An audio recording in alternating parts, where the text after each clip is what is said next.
बेगूसराय में एक व्यक्ति अपने दुकान से निकलता है और अचानक जो है निकलने के बाद गायब हो जाता है और उसकी अगले दिन जो है उसकी लाश मिलती है। जी हाँ, एक सोने की दुकान चला रहे व्यक्ति जो अपने दुकान से निकला और अचानक गायब हो गया और आज सुबह सुबह उसकी लाश जो है मिली है। ये पूरी घटना बेगूसराय के सिंघौल की है, जहाँ पे सिंघौल के रहने वाले एक व्यक्ति जिनका नाम सुनील कुमार है और 24 साल लगभग उम्र है। और ये जो है सिंघौल थाना क्षेत्र के फतेहपुर में एक सोना चांदी और बर्तन का दुकान खोले हुए थे और 3 जुलाई को कल जो है अचानक 4 बजे ये अपनी दुकान से निकलते हैं और निकलने के बाद जो है गायब हो जाते हैं। और 2 घंटे 3 घंटे बाद जो आसपास के दुकान वाले थे वो देखते हैं कि ये जो है नहीं वापस दुकान लौटे हैं। उसके बाद इनके पत्नी को बताया जाता है, परिवार के लोग दुकान पे पहुंचते हैं और सुनील कुमार का बाइक जो है दुकान के आगे लगा हुआ था, लेकिन सुनील कुमार जो है गायब थे। ना तो उनका फ़ोन लग रहा था, ना तो किसी प्रकार का कोई संपर्क हो रहा था और लगभग जो है रात बीत गई। उसके बाद भी सुनील कुमार घर नहीं लौटे। उसके बाद घर के लोग जो है दुकान बंद करके थाना जाते हैं सिंघौल और वहाँ पे जो है सूचना देते हैं कि इस तरीके से सुनील कुमार दुकान से निकले और अचानक गायब हो गए। उसके बाद पुलिस जो है खोजबीन स्टार्ट करती है, लेकिन उससे पहले ही आज सुबह 5 बजे फतेहपुर जहाँ पे दुकान था सुनील का, उसके दुकान के कोई बगल में ही, काफ़ी दूर नहीं पास में ही एक झोपड़ी का जो है कुछ घर थे और वहाँ पे कुछ जंगल था।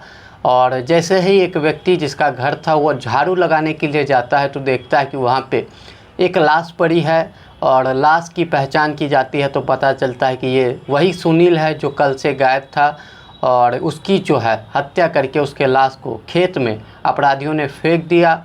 लाश मिलने के बाद घर वालों को बताया गया, घर वाले मौके पे पहुँचे, पुलिस की टीम मौके पे पहुँची और छानबीन की जा रही है कि किनके द्वारा हत्या करके इस तरीके से एक बिजनेसमैन की हत्या कर दी गई है। ये मनोज कुमार हैं, ये आपको रहने वाले हैं महारतपुर के। ये एक दुकान देते हैं, छोटा मोटा इनका दुकान है। बताया जा रहा है कि कल करीब 3:30-4 बजे के लगभग इन्हें कोई कॉल आया था। उस कॉल पर इन्होंने किसी के घर पर गए थे, इनकी पत्नी से लास्ट कॉल हुई है, व्हाट्सएप कॉल हुआ था। तो उस समय वो शायद बता रहे थे कि हम किसी को सामान देने आए हैं, सामान दे करके लौटते हैं, लेकिन फिर उन्होंने वापस घर नहीं आया। शाम में थाना को सूचना मिला, थाना सनहा दर्ज करते हुए इस पर तत्क्षण जांच पड़ताल शुरू किया, लेकिन कहीं कोई सुराग नहीं मिला, क्योंकि अगल बगल में कोई सीसीटीवी कैमरे नहीं थे।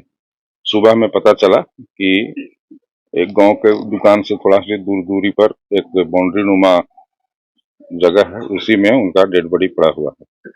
तो शव देखने से ऐसा लग रहा था कि संदिग्ध परिस्थिति में इनकी मौत हुई है।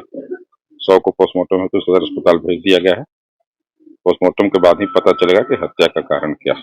अभी किसी के द्वारा कोई ऐसी बात न बताई जा रही है, न कोई साक्ष्य प्रस्तुत किया जा रहा है और न साक्ष्य मिला है। अब परिजन जिस तरह से आवेदन लिख के देंगे उसके बाद ही कुछ बता सकते हैं कि क्या मामला। ये क्या चीज का दुकान चलाते थे? सोना चांदी का? ऐसे ही छोटा सा दुकान था, उसमें चांदी उंदी सोना का भी बर्तन का दुकान था। उसी में ये हल्का फुल्का चांदी सोना का भी कारोबार करते थे।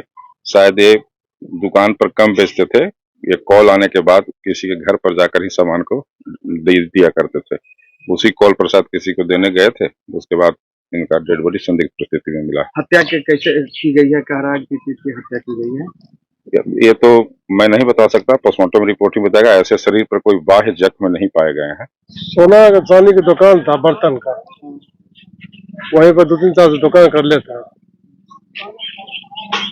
और कल लगभग 3 बजे से ही लापता था। मतलब अपहरण कर लिया? अपहरण कर लिया था।